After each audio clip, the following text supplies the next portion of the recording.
Welcome to a brand new episode of Seize the Moment podcast. And we want to welcome a very special guest back, Christian Miller. He's the AC Reid Professor of Philosophy at Wake Forest University. He's the author of over 130 articles, as well as moral psychology and 4 books with Oxford University Press: Moral Character and Empirical Theory, Character and Moral Psychology, The Character Gap, How Good Are We, and Honesty: The Philosophy and Psychology of a Neglected Virtue. He's a contributor for Forbes, and his writings have appeared in the New York Times, Wall Street Journal, Dallas Morning News, State, The Conversation, Newsweek, Aeon, and Christianity Today. And his new book, available May 19th, is called The Honesty Crisis: Preserving Our Most Treasured Virtue in an Increasingly Dishonest World. Christian, it's such a pleasure to have you back, and thanks again for being with us here today. It's great to be with you. I've always loved our conversations in the past, and I fully expect that will continue today. Absolutely. Okay. And so in his book, Christian wrote, when it comes to honest behavior, however, the results so far are promising. Lying seems to happen rarely for many people in many contexts, even towards strangers and even via social media and texting. Where we need to be especially discerning, though, is in identifying and avoiding the small number of rampant liars out there, unless that is we are one of them ourselves. This is some of the encouraging news emerging from the research on honesty. But we know too well that the story is not all positive. Honesty is under pressure in a number of areas of life, as recent developments have made dishonest behavior both easier to get away with and more tempting than before. So this is super interesting because as a social psychologist, social scientist, which I'm not one, but from what we know is that like the data tends to be skewed right toward, let's say, a subsect or a sect of people. And fundamentally, I think as an audience, when we read averages, we tend to kind of misunderstand what that means, right? So, when somebody reads, so you wrote in your book, people tend to lie on average like 1 to 2 times a day, right? That actually sounds kind of horrible. Why? Because it depends on the lie, right? So it depends on how big the lie is, what it is, how relevant it is to you. But with that being said, it's actually something dissimilar, right? So what we actually see is that the data is skewed by a subsection of people, and that subsection of people honestly may be engaged in some degree of self-deception. So all of this is super interesting. So before we get into like the actual kind of philosophy of it, can we actually get into some of the data about honesty? How many times, let's say on average, people lie? Who are these people? What contexts make people susceptible to lying, and so on? Yeah, great. Thanks. So you're pointing us at some of the more positive news right off the start, which is what I wanted to do too. It was, the book's called The Honesty Crisis. You should expect some negative news coming along in the book, but I didn't want to make it entirely negative. So after first clarifying what honesty is in chapter 1, and chapter 2, I do talk about more positive results. And there I focus on the lying frequency issue, as you have summarized. Earlier on in the psychological research on lying frequency in the 80s and 90s, the news was pretty bleak. Brenda DePaulo, in particular, was a leading psychologist. She was looking at average frequency of lying. Using both a community sample and a student sample, she found about 2 to 3 lies as the average per day per person. And that kind of created a narrative in social psychology that people were rather frequent liars. More recently, as you've also indicated, though, some updated experiments have painted a more nuanced picture. So they would track individuals, either asking them in the last 24 hours, how many lies have you told? Or in more complicated studies, they would track the same individual over the course of 3 months and ask them every single day over the course of 3 months, how many lies have you told in the last 24 hours? And the emerging picture there was that the majority of people rarely lied. Wow. So take the study where it was just a one-off in the last 24 hours. 60% of people said that they had told no lies in the last 24 hours. Of the 40% who did say they lied, majority of them did, they said they lied, but very, very low levels, very frequently. It was only 5% who lied repeatedly and frequently, but because that was such a high number of lies, and they were responsible for half the total number of lies in the group, that inflated the average. So averages cover up individual differences. And one takeaway I have of this result is a kind of more positive take, a more optimistic take, which is that our default seems to be to tell the truth. Our default is not, when we engage in social interaction, is not to lie. or is not to be neutral one way or the other. Our default psychological take is to tell the truth to other people, unless there's some special factors at work, unless we see that we might be threatened or that we might get benefit ourselves in some significant way by telling a lie. And so this is actually not unique to me. This is now the dominant paradigm in psychology of lying called truth default theory, which, as its name suggests, we default into telling the truth, and we're also default truth biased. So we're biased into assuming other people are telling the truth to us as well in return. I think this is all for the good, and I'm certainly happy it's this way. Two quick footnotes to this. One is that trend was preserved when they followed the participants over the course of the 3 months. So it wasn't just unique to like, oh, these people happen to be having a good day, like they were especially moral that day. It was like even when they followed the same person over the course of the 3 months, you saw the same pattern. And second footnote to this, it even seems to carry over to significant parts of social media, which I think is quite counterintuitive and surprising, because I think a lot of people would default into thinking that social media is going to be a place of rampant lying.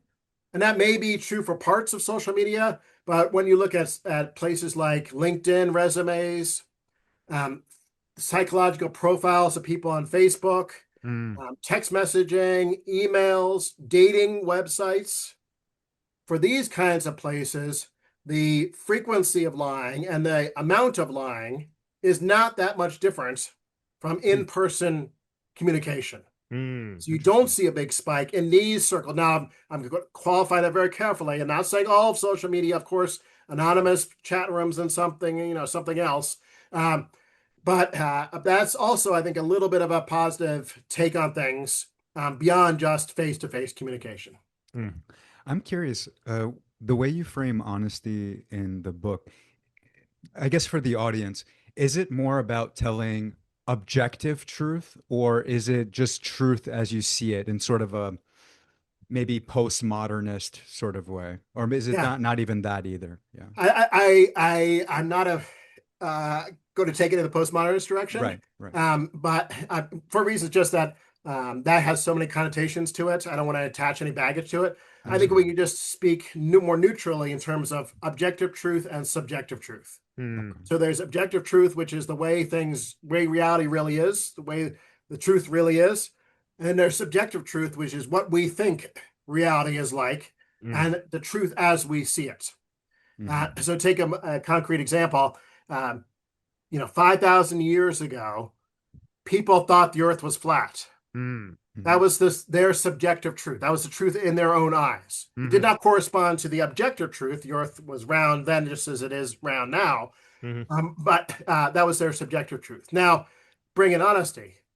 If you happen to time travel back and ask someone, what do you think the shape of the earth is? And they told you, I think the shape of the earth is flat. Right. They're honest. So I'm not going to at all fault them. As far as their honesty is concerned, they're actually authentically communicating to me how they see the world. Right. So that's just a hallmark of honesty. So then the direct answer to your question is honesty tracks the subjective truth, not the objective truth. Now that might be surprising, I think, to some listeners, because you might have thought, honesty has got to be a matter of what the truth is. Right. But it is a matter of what the truth is. It's just how you see the truth. That's what honesty tracks. Interesting. So, Chris, man, I have a kind of a tough question for you. So, okay. So what happens, right? Because, okay, so let's say we take this for granted, right? So the person genuinely believes this. And I think this is we're going to veer off into hopefully so many different areas, because I think this is so important, right? So let's say we look at anti-vaxxers and whomever else, right? So they technically believe these things, right? So we know this. So if we're saying, or we're asking is this person being honest? I think the answer is yes, right? Here's what makes it complicated, I think. So what happens when somebody doesn't actively at least take seriously, let's say two things, right? So what happens if somebody Okay, so what happens if somebody doesn't look into counter evidence, right? So, would they just don't want to look at it, they completely ignore it, right? Or what happens is when they sort of like placate you, well, they'll look at it, but they won't take it too seriously. So, in that sense, like they're still being honest, right? So, fundamentally, they still have the belief, and it's a strong belief, et cetera, right? But one of the main reasons why they have that belief is because they refuse to acknowledge, like, I guess, the validity, at least to some extent, right, of the other side of counterfactuals. So, what would that be? Would they still be considered as being honest?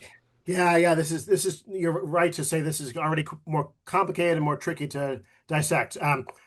So I think in these kind of cases, first of all, if let's just stipulate they do believe, say that vaccines are harmful.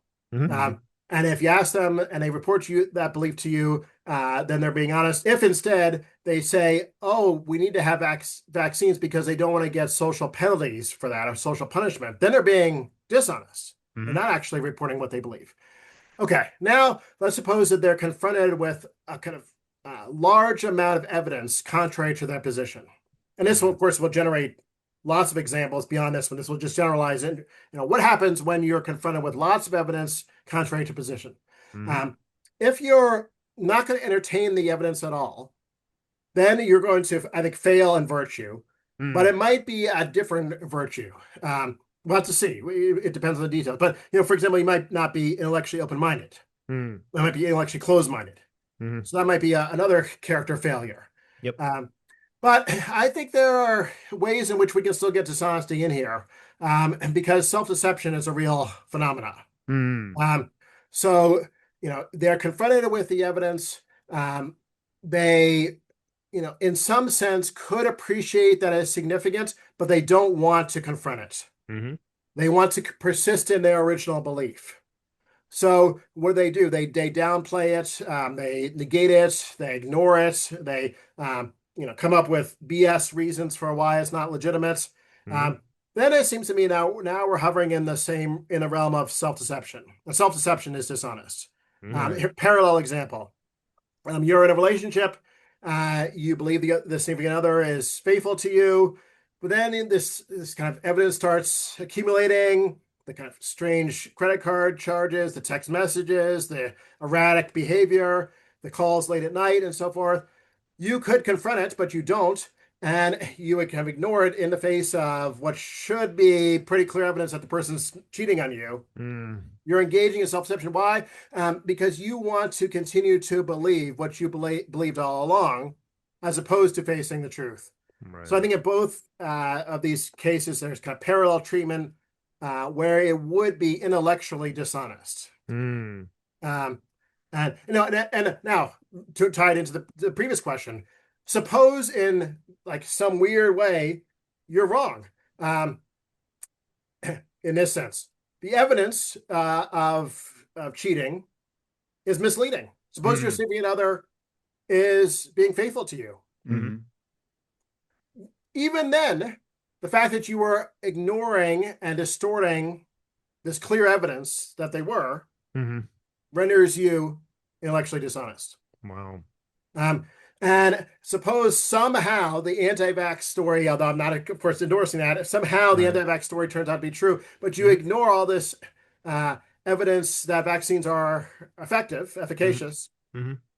you're still intellectually dishonest. Mm-hmm. Um, so it's all, again, about subjective truth and subjective facts as you see them. Right. Yeah, I think the story nicely fits together here under the heading of intellectual dishonesty. Interesting. That's I mean, so of course that's easy to parse, right? One person can honestly believe, let's say that vaccines are ineffective, they're harmful, right? At the same time, they're being so by them stating that they believe that, they are being honest because that Mhm. is their subjective view. Yep. However, they're at the same time being intellectually dishonest because they're not actually exploring counter evidence, to see do they have the real integrated picture of Mm. what it is that they believe. Mm-hmm. Then are they really, I guess, embodying the virtue of true honesty? Because it's hard to because I mean they believe they're being honest, right?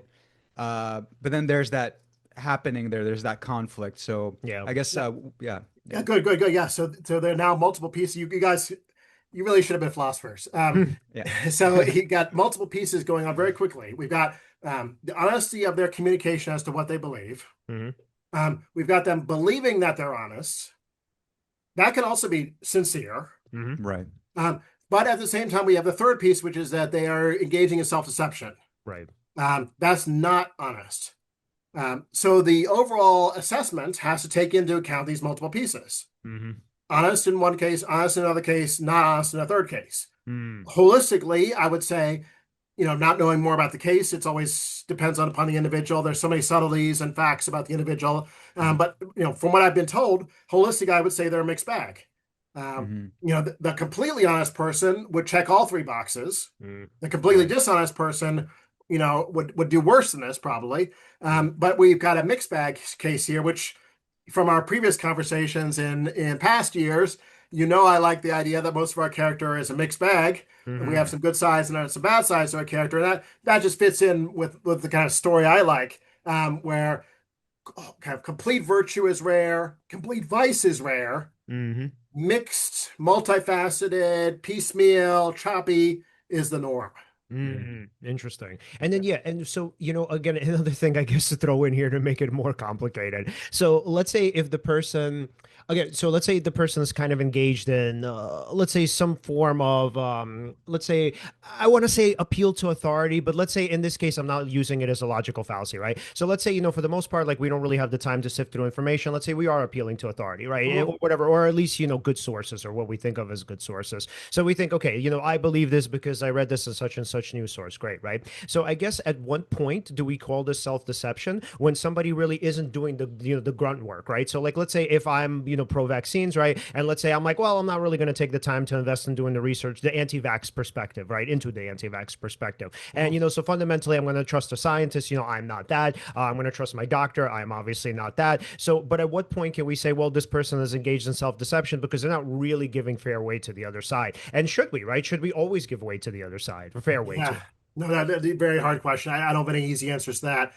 I think there are cases where I wouldn't fault the person.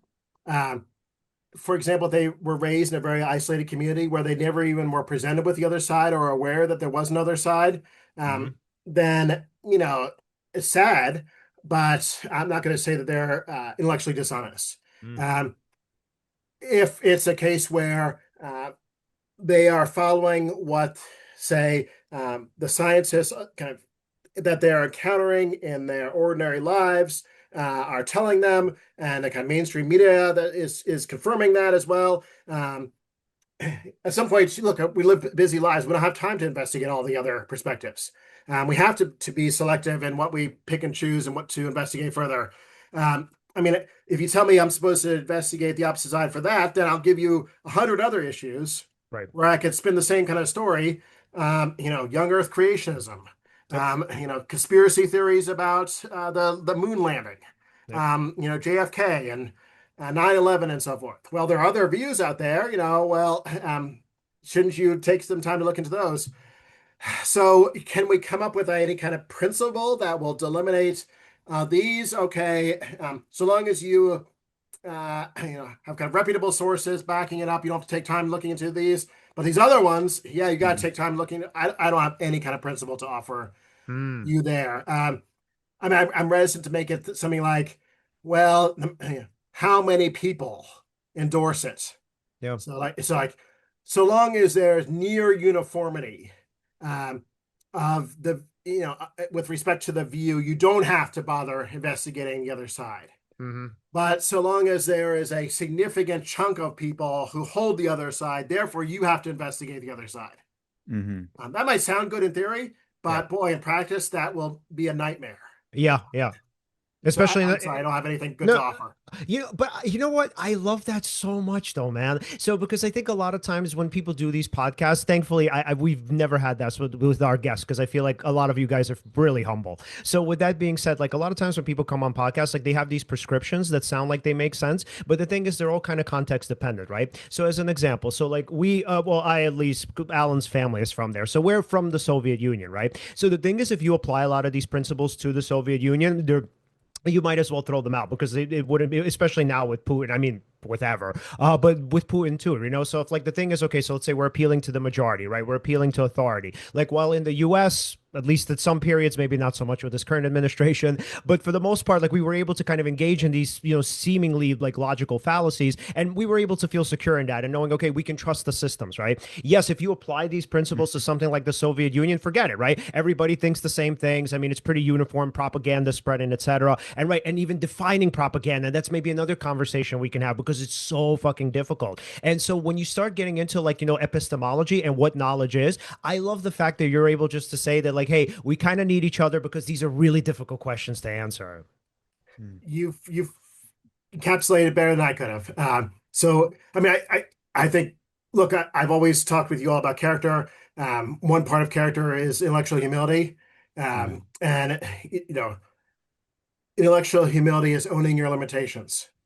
So you acknowledge that you have certain limitations and you own them. You don't kind of cover them up. You don't also relate back to honesty. You don't give BS answers and just kind of make it up just to kind of cover your bases. You just say, look, there's so much out there we don't know. Yep. And it's better to be honest about what we don't know and intellectually humble about that rather than trying to give some BS answer. Yeah. Absolutely. I don't know what I don't know. And I'm going, if I can, I will find out what I can about the subject or the opposing view. Like, there's nothing wrong with doing that. It's just more of that whole, if you're in a, let's say it's, we're talking about politics and you're more left leaning or right leaning. Of course, there's that, being married to your side, that tribalism that takes place, that identifying with your side. And then usually you don't tend to see people who are extremely left leaning or extremely right leaning try to learn about, Right. what is the opposing viewpoint. But that would be that intellectual honesty, like to see why do they believe what they believe. They really strongly believe, like what's going on over there. Is there an answer somewhere in the middle there? I mean, Yeah, good. I like that example a lot. And that's one where, if someone has time and resources, I would, strongly encourage them to take seriously the other side, see what their arguments are, their evidence, try to, empathize, step out of your own shoes, go into those shoes, and see perhaps maybe my view is not as strong as I initially thought it was. Maybe their view is better than I initially thought it was. And even if I don't think that, at least I can appreciate where they're coming from and have a conversation with them that is not polarized conversation, not a combative conversation, but a hopefully a constructive conversation, trying to bring the two sides together. So at least in contemporary politics or surrounding kind of divisive issues that are polarizing our society, I really would, hope that this is an area where I just don't trust my media sources Right. who I go to who feed me things that I like to hear. But I'm willing to entertain the possibility that the other side has reasonable views. They might not be correct, but they have reasonable views. I not know much about them. I want to learn more about them and maybe not be persuaded at least, but be able to enter into conversation with that side better Right. because I'm more familiar with those views. Right. So, Yeah. And something I'm curious about, in regards to naming the book "The Honesty Crisis," yep. is is the crisis alone that there's this, like, we think we're being honest, but we might be spreading misinformation? Is it just that, or are other sorts of crises going on? And that's why you were interested in kind of titling the book this way. Yeah, great question. Yeah. So, in all honesty, which I hate to say that statement, but on a book like this, I probably should have called it The Honesty Crises, because the heart of the book is looking at 6 different areas of society where I think we're in trouble when it comes to honesty.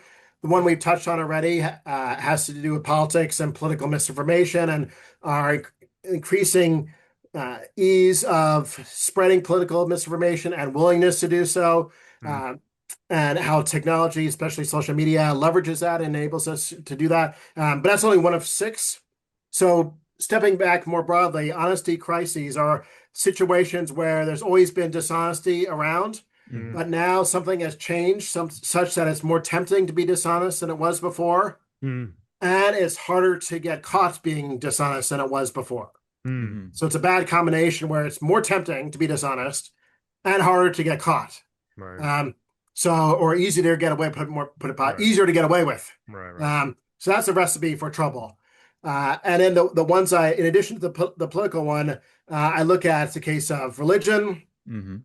in particular sermon plagiarism. Mm. I look at fame and celebrity culture, like TikTok celebrity influencer culture. Mhm. I look at deepfakes, video deepfakes and video deepfakes. I look at education and AI student cheating. Mm. Uh, these are areas of society. And oh, sorry, I lost count.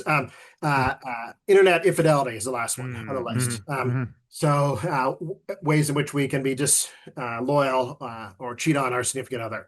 Yep. These, when you look at the list, they're pretty different. Mhm. They kind of spread out over the map. Um, and they have a couple common features, though. One is that there has always been dishonesty in these areas when it comes to like cheating on your significant other or Mm. cheating in school. It's been around since there have been schools. Hmm. Another feature is technology has come along, new technology that have given Hmm. us capacities to do what? Third feature, get away with cheating easier or dishonesty easier than before and Right. made dishonesty more tempting. Mhm. And Yeah. so in all these areas, I'm worried about honesty crises. There are two in particular, but I'll just bring up one of them right now. I was even having this conversation yesterday with a friend of mine in regards to AI and academic cheating. Mhm. Oh man, this is scary. This is scary. Why is it scary? Because one, you can have like ChatGPT or whatever other LLM essentially write your essays for you.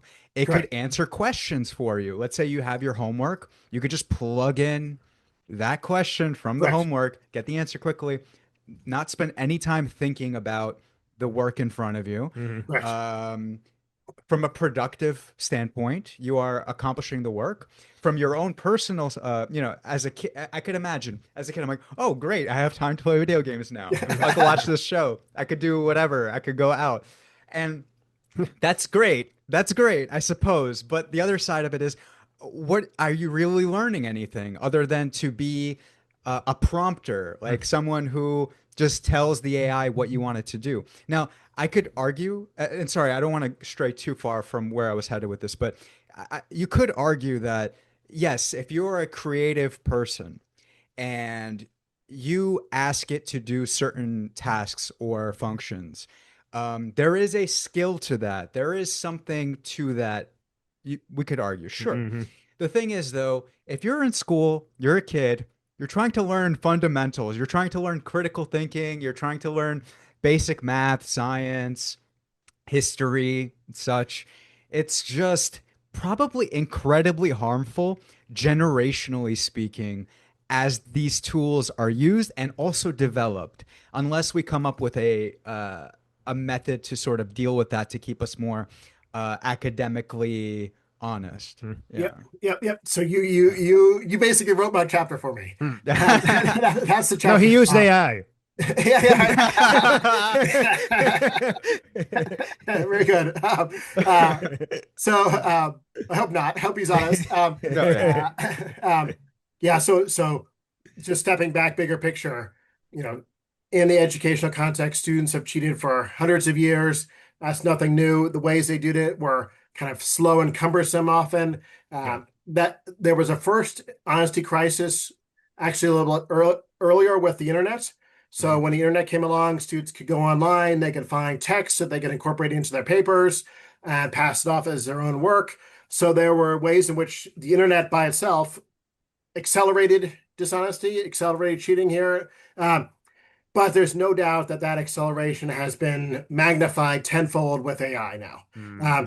So you can, take my prompt for one of my classes, put it into ChatGPT, give it some additional instructions, like what kind of style you want the paper in, what kind of length, and so forth. Mm. It'll give you, or not me, but my student, Mm. a perfectly acceptable paper that will probably be better than the paper they would have written on their own. Hmm. And it has the advantages over the internet scenario. One advantage is it's faster. You don't have to Mhm. go over scour the internet for what you're looking for. Another advantage is it's basically undetectable. Mhm. So the bad side with the internet was that I could come along now as a professor and find where the student got it and then punish the student for taking stuff from the internet. There's no great detection algorithm right now for AI, so that's a big difference too. And so, can students resist this? Yes. Will they? Boy, it's really hard. So tempting. It's a capacity that's extremely alluring to them, as you said, just to increase their efficiency, enable Right. them to do other stuff with their time. Ooh. Yeah, and I'm so sorry. I have to say this. So I have an idea. I shouldn't put this idea out there, Hmm. but I'll do it, and hopefully schools figure out a way against it. But also, I suppose a student could also take a letter an essay they had previously written, actually written. They Well, really thought about it and they did it. But then give that to ChatGPT and say, now, can you use Oh my God. style Oh God. of writing 100%. to create Uh-huh. this Yeah, essay with this yeah, Yeah. prompt? yeah, yeah. Sorry, kids. Sorry, parents. But They're doing uh, it. No, hey, yeah, guess what? They've yeah, already thought of it. Yeah. yeah, Yeah, they're Wait, doing it already. Yeah. so I want to use the framework just because I mean first of all it's relevant to like us, but then I just think it's such a great framework. So like the Soviet Union, right? So if we kind of go back into this and like because again this is sort of our culture and I try as much as I can to learn about it.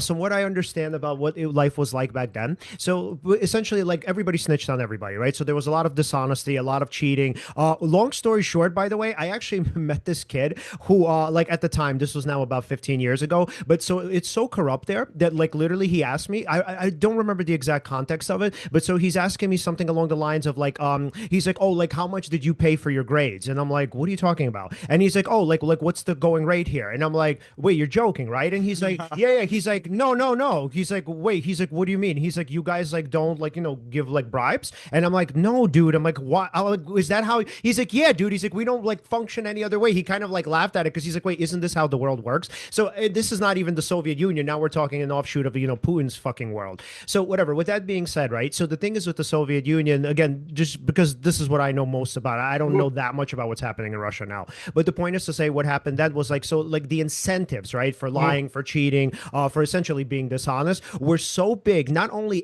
because fundamentally like short-term survival was on the line, and there was sort of not just like a status increase of it, but sometimes even financial increase, because you would get paid for like snitching people out, obviously lying in some ways. The point is to say that like when we think about incentives and societal incentives in that Soviet Union, in that like part of the world, obviously, like people weren't incentivized to be honest, right? So fundamentally it was the opposite. So if let's say you did meet a do-gooder, right? So that Yep. do-gooder, like we see this with Navalny now, obviously that was a whole fucking story. So we see these people who are do-gooders in these societies, right? And there is no incentive outside of just like a moral core, a kind of stoic sense maybe of goodness. So fundamentally, right, we had the society again in the Soviet Union where not only was it not incentivized, fundamentally, I mean, again, we're not very philosophical as people, so we're not going to really have these deep ideals, right? We're going to kind of just try to survive. So what happens if now here we are in this country and it seems like we're not there obviously, but it seems like now we're leaning there. So now that we're leaning there, I guess the bigger question is like, how do we now confront this?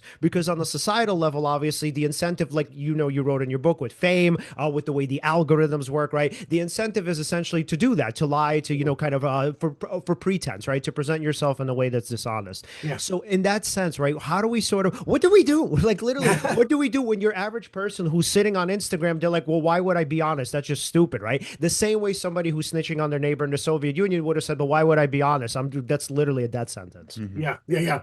So lots to say here.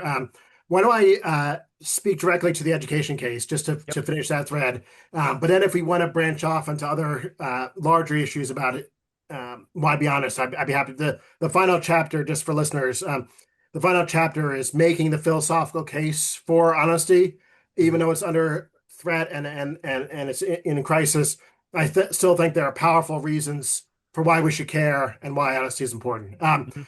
In the education case, though, I'm a bit on the hopeless side. Wow. So I hate to say now that does not generalize to all the other crises. I think there's some more concrete things we can do for some of the other ones. But so here's why. Um, in the education case, when it was just the internet, I think there were some things we could have done to push back, and people were doing that were reasonably effective. We could do things like be very clear about what the standards are of honesty and dishonesty, what would amount to cheating, what wouldn't. So there's no ambiguity. Uh, we could have lots of small assignments, so it put less pressure on a large assignment that, I've got to, if I don't get this one right, I'm going to fail the class or something like that. That incentivizes cheating. We can have an honor code, which has been found for a long time to be efficacious. And when students sign an honor code, or in my class, they verbally recite the honor code as well. That has been shown time and again to push back on incentives to cheat and motivation to cheat. All that stuff, I think, helped a lot, but it's pretty much out the window with AI. Wow. Because I'm afraid to say that AI is so easy, so quick, so effective, and so undetectable that the temptation cannot be resisted. Or if it can be resisted, it's very hard to resist. And then throw into that, what is the most powerful predictor of student cheating? It's when they perceive other students are cheating. The Soviet Union, man. That's why I want to bring it back. It. Yeah, that's why I want to bring it back to that. Yep. So even if they're wrong, so long as there's just this perception right now among students that, oh, everyone else is using it, and if I don't, I'm going to fall behind. I'm going to be at a disadvantage. I'm hurting myself by not using it. That's going to push them towards using it. So here's the path forward. And this is not novel to me. All my colleagues, at many schools are doing the same thing. It's just to take AI out of their hands. And the way you take them out of their hands is that you don't have these graded at-home assignments anymore. Papers, if you want to stop papers, they write them in class. If you want to have other assessments, you do, Blue Book, if you remember Blue Book exams. Yeah, we had them. Yeah. We didn't even have take-home assignments. Yeah. Yeah, you do that. I get Blue Book exams in my intro classes. We have pop quizzes. Some of my colleagues do oral exams, one-on-one oral examinations, like Oxford style kind of thing. All that's is the rage these days out of necessity, because at least that way you're controlling their situation enough so that they're not going to be able to use this device. Yeah, so I suppose not allowing the phones in schools, written assignments rather than you using a laptop to do your schoolwork, college work. And no homework. I like the no homework thing. I think all students would love that as well. So that actually makes me hopeful for the future. I think students could get behind this if you tell them. You know what? Can I just give you guys an example? Interesting. So my college mentor, who was a philosopher and a philosopher of law in particular. So this is what he used to do. By the way, everybody actually, well, not everybody. Some people really liked it. A lot of people hated this. So he actually only had one midterm and one final. And so for the midterm, it was 2 essay questions. For the final, it was 2 essay questions. It was Blue Book, right? So you had to come in and you had to know your stuff. No notes or anything, right? Here's the thing, man. He gave you the questions in advance, right? So his whole thing was like, look, you're going to have like 10 questions, right? So out of those 10 questions, pick 2, study them well, and come in to write them, right? People hated that, man. They were like, oh my God, we only have like 2 opportunities. What if we bomb the midterm? And then what about the final? Then we're so stressed out about it, yada, yada. And then the other thing was like, oh my God, but what about the details? We spend all semester like learning these 10 things, but then we have to like learn in depth like 2 specific things. So interestingly enough, man, people always find ways to complain. I don't know if there's I don't know if there is any answer. That's the thing. I'm like, if anything, students, anything that's going to be hard for people, they're just going to say, hey, this really sucks. Yeah. I'm sympathetic to that. I will complain now myself. So I will take back my enthusiasm a bit for everything going into the classroom. Because think about who I am. I'm a philosopher. I'm a philosophy professor.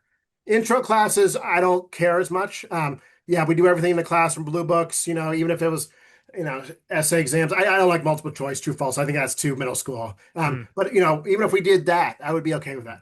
Upper division majors, advanced philosophy classes, you're not giving the papers.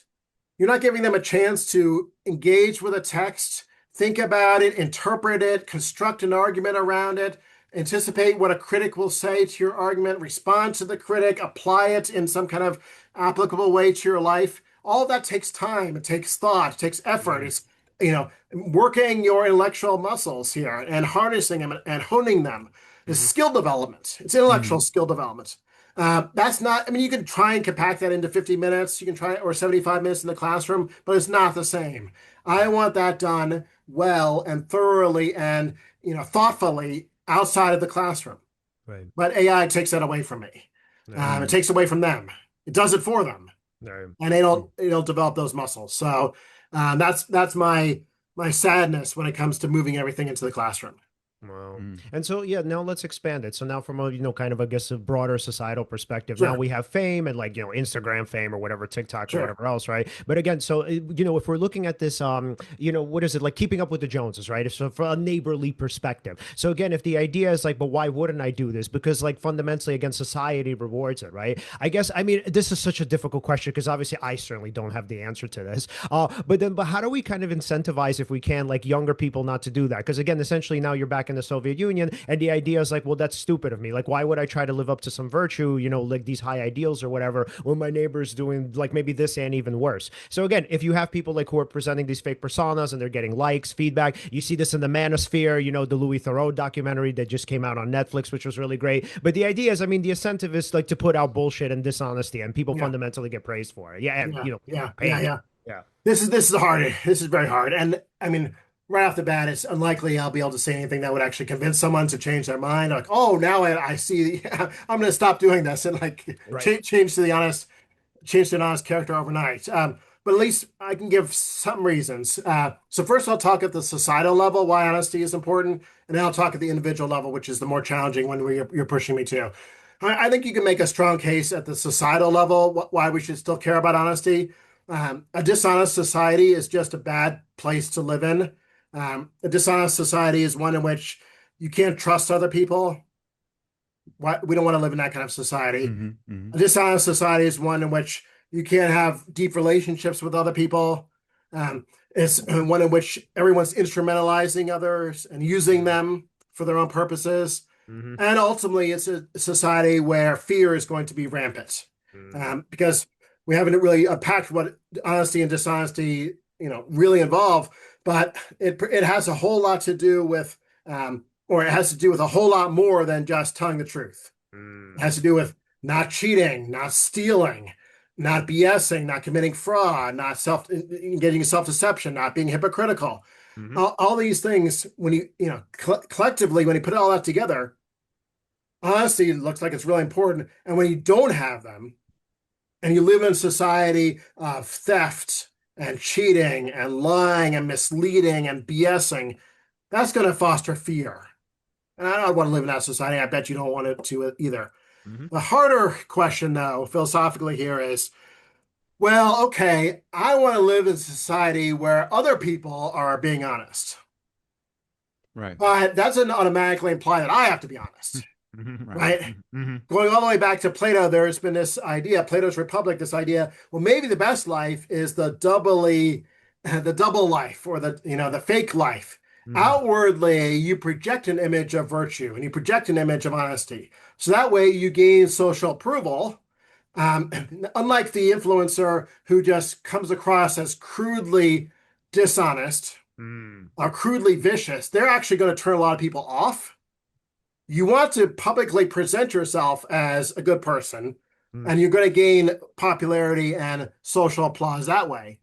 But what about in your private life if you cut corners when you think you can get away with it? When it comes to dishonesty, maybe you fudge your taxes. And maybe you engage in some stuff online anonymously when no one's looking, sexual or otherwise. Maybe influencer, you kind of distorts a bit your reputation, magnify it a bit more to gain greater notoriety. That's the harder case to argue against. Because if you're really clever at doing it, you won't get detected. Because people say, well, then you have to be worried that you're going to get detected, you're going to get caught, you're going to get exposed. Well, yeah, if you're dumb about it, if you do it badly, like Tiger Woods, if you do it that way, yeah, of course you're going to get exposed, and it's not going to go well for you. Or Lance Armstrong would be another one. But if you're clever and subtle about it, then you do it only when you know you're not going to get caught. Then you don't have to worry about guilt, and you're doing the right thing according to your own perspective. You don't have to worry about fear. You're not going to get caught, and you're getting all kinds of extra benefits for yourself. Your life is more pleasurable. What's the big deal? So that I'll say one last thing, and I'll stop. I think it's very hard to argue out of that position. But I think there is a big loss to that kind of life. Hmm. And a big loss is genuine relationships with other people, Right. genuine loving relationships and deep friendships. And because if you're really a friend with someone else, you don't instrumentalize them. You don't Wow. use them for your own purposes. You care about them for their own sake. Hmm. And you're concerned with what's good for them, regardless of whether you benefit or not. Right. And if you're in a loving relationship with another person, whether that's parental relationship, whether that's a marital relationship, whatever we're talking about here, you love the other person selflessly, Yeah. not selfishly. And so if you're living this double life, this life of pretend virtue, this pretend honesty, you're going to ultimately be lonely and isolated and alone Mm. because you won't have genuine relationships in your life. Right. So, Sorry, I had a question. oh, can I just add to this? Please. Okay, so this is so great. And I love that answer so much. And the reason why I love it is, well, twofold. First of all, because like in terms of just like how, relationships prosper, fundamentally in the long run, like essentially you'll be exposed, right? There's no way that you can keep this up forever. People are not that stupid. Part one of why I love it. Part two of why I love it is here's, thinking ahead, right? What a person in that position who is dishonest may say. Well, they say, well, oh, great. We'll just find somebody who's more or less a people pleaser, right? They'll just put up with you anyway, right? So here's the thing. Even that world is actually not true because fundamentally, or whatever, not whatever, it's not a good plan, let's say. And the reason why is that like what we see in these relationships, again, long term, even though the person puts up with it, so let's say a person struggles with self-esteem, and they kind of tend to personalize, right? So whatever, long story short, fundamentally, you sometimes in extremes, you have a person who takes no responsibility, and then you have the person who carries the weight and takes on too much responsibility. Mm. So oftentimes these relationships, like clinically we see this a lot, like they actually tend to work, but Mm. here's the sort of caveat, right? They actually don't work long term. So what happens is like for some time, like yes, that happens, right? So a person is like, okay, it's my fault. Like if I just didn't do this, this person wouldn't have responded this way. They over empathize. They say like, well, this person went through this. Whether you go back to childhood trauma or you go back to like, or you maybe further down the line, you go into experiences that they're currently having. Point is to say you have these people that exist, right? However, in the long run, what happens is nobody is a fucking saint usually. Mm. So Mm. with that being said, that so the burden at some point becomes too heavy, and you finally see that okay, first of all, the person kind of realizes that they're more or less an enabler, but then second of all, and more important to me, is that they realize they can't carry the burden. So even though yes, they've taken on too much responsibility, and this maybe makes them feel heroic or whatnot, and feels like, well, I'm doing this really great thing, maybe even for the broader society, which sounds like really great in theory, but the idea is at some point even those relationships fall apart because none of us are saintly. The human side of us Mm. always comes out. So again, you have these two really important facets, right? On the one hand, these people who are, if you want to call them like more or less malignantly narcissistic, Mhm. what happens is again, most people kind of don't put up with their shtick for too long, and Yeah. the ones who even do, somewhere down the line, even they're like, hey man, like I can't do this Yeah. anymore. Yeah. Good. I like that a lot. So I will just defer to you. You're the relationship expert, and it sounds good to me. Yeah. Yeah, I guess there's one thing that I guess I wanted to hear both of your thoughts Yep. on. Um, so Christian, you kind of did answer a question I was going to have before, but still, I'll try this anyway. If let's say, you talk about religion in the book too, like a pastor who plagiarizes maybe a sermon, Mhm. or maybe has something going on in their private life that they cannot reveal about themselves in public life. Mhm. Let's say, for example, there's a pastor at a church. Um, his relationship with his wife is not great.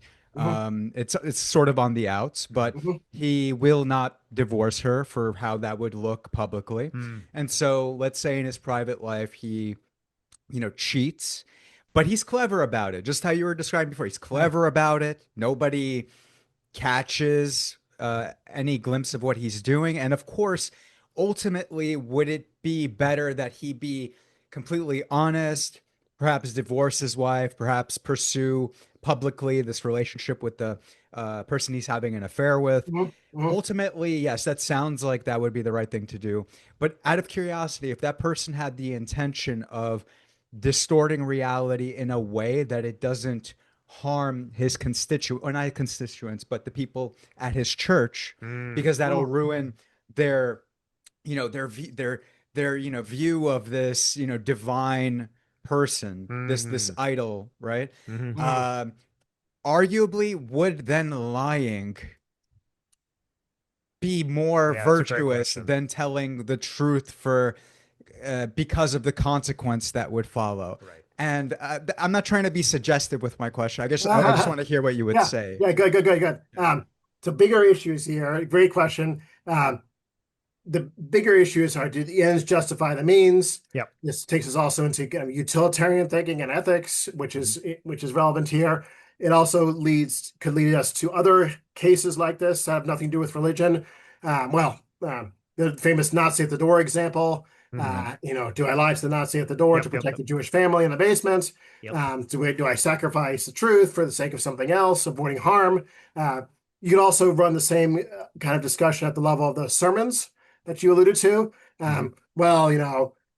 What's the harm as long as it advances the kingdom and improves my congregation and my congregation learns the truth more? Who cares where I got the sermon from, if AI generated it or I stole from another pastor, as long as I never disclose, never comes out, Right. it's all for the greater good. The ends justify the means. Right. So what do I think about all this? I'm very nervous about that overall approach to ethics. I do not like that reasoning in general of the ends Mhm. justify the means, because I can imagine scenarios where that's a terrible form of reasoning. Mm. Terrible as in it would be horrific if we employed that reasoning. Mm. Here's an example, and I'll bring it back to more closely to what you're talking about. Using the same kind of reason, we could also kill homeless people Mm. to harvest their organs and save more lives. Right. So this is philosophers talk about this kind of example. Well, the ends justify the means, right? Right. Long as the doctor is secretive about it, it doesn't get out in the open, Right. and we're saving a lot more lives through doing this. It's justified. I think. Well, no, that's terrible. So Mm. I don't want to use that kind of reasoning across the board. However, on the other hand, I don't want to be a truth or honest absolutionist. Like Right.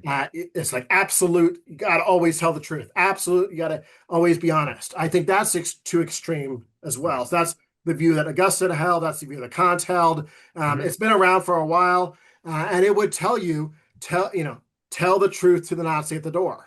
Right. Mhm. Mhm. I think that's a mistake also. Yeah. I think it's wrong to tell the truth to the Nazi at the door. The right thing to do is to lie to the Nazi at the door to protect the Jewish family. Right. So then what do we do? Here I say it's a case by case. This is maybe it sounds like a cop-out answer, but it goes back to the very beginning of our discussion. I don't think there's any simple principle. Right. I think it has to be a case by case situation, a case by case analysis. In the case of the Nazi at the door, lying is okay. In the Mm. case of killing the homeless person, that would be wrong. In the case of the pastor that you're talking about, whether to own up to the cheating or continue to keep it going on secretively to protect the congregation, Mhm. I need to know a lot more details about the case before I can really render any kind of verdict. That's fair. Yeah. I need to Yeah. know what the congregation, the wife, what the cheating is looking like, what's the likelihood of it being exposed. I need to know lots of things. But my gut reaction, my default initial reaction is to say, as far as lying is concerned, I mean, as far as honesty is concerned, that would be dishonest. Right. Is there a different value that's going to outweigh the dishonesty? I think it's going to be dishonest. You can't avoid that. Right. Right. Is there enough of another value, harm avoidance, it sounds Right. like, Right. that's going to outweigh the dishonesty? Right. I doubt it, is my initial reaction. I doubt the harm avoidance is enough to outweigh the dishonesty. So my initial reaction is to say, wrong to keep it a secret. Right. So interesting. Oh, okay. I want to try to answer this question too now. So okay, when we think of values, so maybe what we can do, and this is like my armchair philosophy, maybe we could do it. What we could do is like to ask ourselves like how many of our values line up in this particular decision, right? So an example that comes up to me is the one of Jim Comey, obviously the famous one before the election with Trump and Clinton. So Comey essentially investigates her. We have the whole email scandal, etc. And of course, there's a huge backlash, from the Democratic side, for liberals, and they essentially say like, why'd you do this now, right? So well, some of them even say, why'd you do this at all, right? So fundamentally, I fall on the, I guess, side of the spectrum where I actually do think he did the right thing at the very wrong time. So I don't think that the email scandal itself was completely superfluous, whatever. So like a complete waste of time. Because fundamentally, man, Hillary Clinton, there were times, man, where she really was on like that border of like what was and wasn't ethical. And in many ways, to be clear. But with that being said, why it was the wrong timing was because all of the shit that would, like, let's say that we found out later about Trump, obviously, none of that was in the vicinity. Like none of us knew what was going on with him, right? So it wasn't fair. So if let's say we were to look at these two values, right? So fairness, and then we looked at honesty, and then we said, okay, like, so for Comey at the time where he, again, bad timing in my opinion, where he picked that time, like right before the election to release that, well, not just release the information, but also to investigate her at that time, was that fair to her, right? Again, knowing all of the scandals that were sort of percolating in the background of Trump's candidacy. So I would have said no. So I would have said, okay, if you want to do this, right, unfortunately, man, it's not a great time because if you're going to do that, we're going to have to investigate Trump too. If you're not able to do that, then you should probably put this to bed for now. The problem is with Comey because, he is a do-gooder. And by the way, I don't think, even though there's conspiracies about it, I don't think he meant to harm her. I'm not an expert, but from what I understand. With all of that being said, I wish that he considered fairness just as well as he considered honesty. Because what I think for him is he took honesty like a Kant, right? And he said something like, honesty is up here, and I don't give a shit about anything else. He was also criticized for being self-righteous, essentially. And here's the thing with that, right? With self-righteousness. So that's the thing that Comey was blinded to. So even though he felt himself to have been the good guy, what he was missing, even though people were wrong when they were saying like, hey, don't do this, you're going to ruin her candidacy.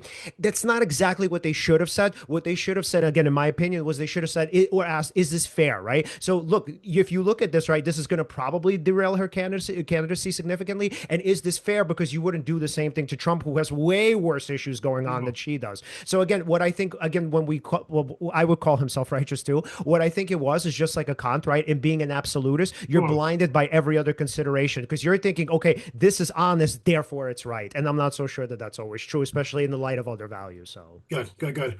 Well, I don't remember enough of the details, so I'll defer to you on this one as well. But I will say this: absolutism makes things easy.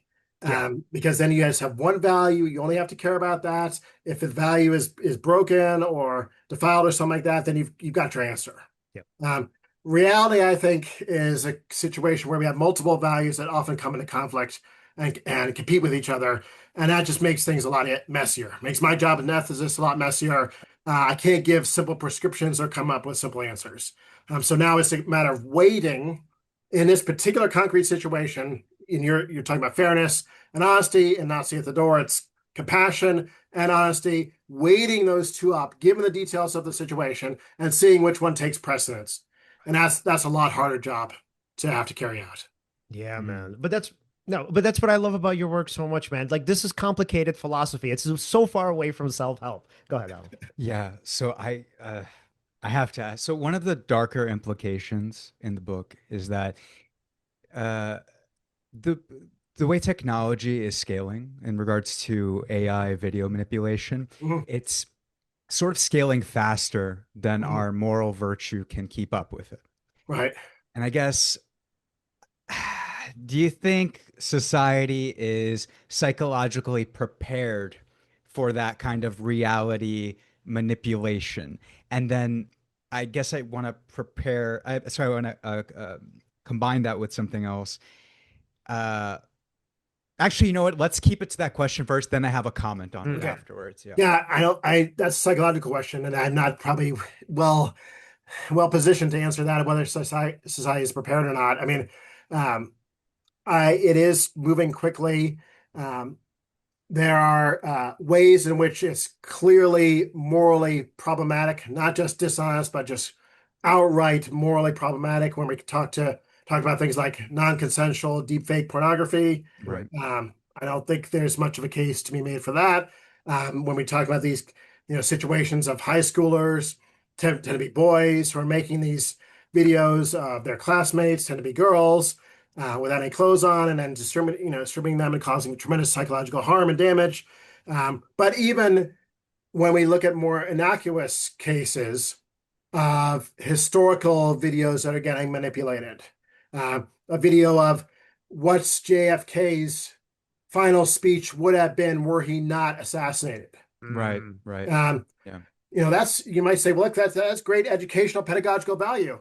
but without disclosures, without clear, honest trademarking or watermarking or notification, that is problematic too.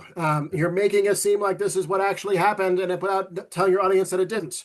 Right. So the more that this happens without transparency about the origin of the video and how it was made, the more dishonesty is going to be perpetuated in society. That to me is clearly problematic. Right. So I'm quite nervous about this. Yeah, so it's interesting, right? Because I mean, of course, news can be manipulated in this way too, right? Mm, I suppose it could. I'm not sure if I've watched something that was a, quote unquote news report that may have been, manipulated by AI. mhm. I suppose one could imagine a scenario where if it's not happening now, you might have news coming to you that way. Right. That's Oh, just, yeah, yeah, 100%. Yeah, I constructive. mean, quick example. Uh, Maybe this wouldn't count as news, but it's kind of close enough. During the last election, so voters in New England got a phone call that sounded like it was coming from Biden saying, it's the primary. You don't need to vote for me. Wow. It said a lot more than that, but that was the gist of it. Hmm. And it would have been really strange if it was coming from a third party, but it sounded Yeah. just like Biden's voice, unrecognizably different. Right. Um, so that was a kind of news, like political news, Yeah. that they were hearing on the phone. And of course, it was an AI generated audio deepfake by a Democratic official, by the way, Wow. interestingly enough, that was trying to manipulate their political behavior. Wow. Wow. Yeah. Yeah. So I guess what's interesting to me is that if this progresses right now, of course, there is a scary direction that this Mm, is going in. However, I wonder if there's any avenue for hopefulness in the sense that if it becomes more and more apparent that more and more of the information that we're receiving is AI generated, let's mm, say, or that just kind of seeps its way into your algorithm and you don't know what's true from what's false. right. Now, one could argue, like you argue, if there's dishonesty in a society, then the institutions do, yes, they could fall apart, and that's Mm, horrible for society. I would say conversely, I think if people really started distrusting at least what they're getting online, mhm. it's possible that that could lead to people trying to investigate more about what the truth is as like a sort of a natural reaction Yeah, to good. Like they become more that. responsible, right? Yeah. Maybe, Okay. Yep. maybe naive, maybe, but Yeah, yeah, I mean, I'm open to that possibility. I just yeah, wonder where they would go to do that. All right. yep, I yeah. mean, There you go, naive. See, so I mean, no. I mean, they could go back to television, I guess. Yeah. Yeah. yeah, They could go back to newspapers, but that seems like a dying art. And so they don't have the ability to do it themselves individually.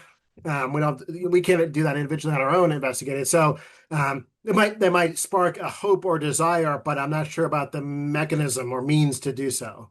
Right. That yeah. would be available to them. Right. Probably would be about anywhere from 50-50. Like either it goes in the really positive direction where people become more responsible, or honestly, an even worse one where they become less responsible and become literally start to believe what they well continue to Or, believe. or Yeah. perhaps at least when they receive that information, they might not be married to it, because it'll be in the back of their mind. This may be false, Right. and if that Yes. is a assumption when obtaining new information, Yeah. that could stave off the like the Right. polarization that we get. It Yeah. doesn't have to necessarily have to do with politics, but Yes. But if we but keep at it to that, yeah, but at the expense of, or that could happen. Very, very nice point.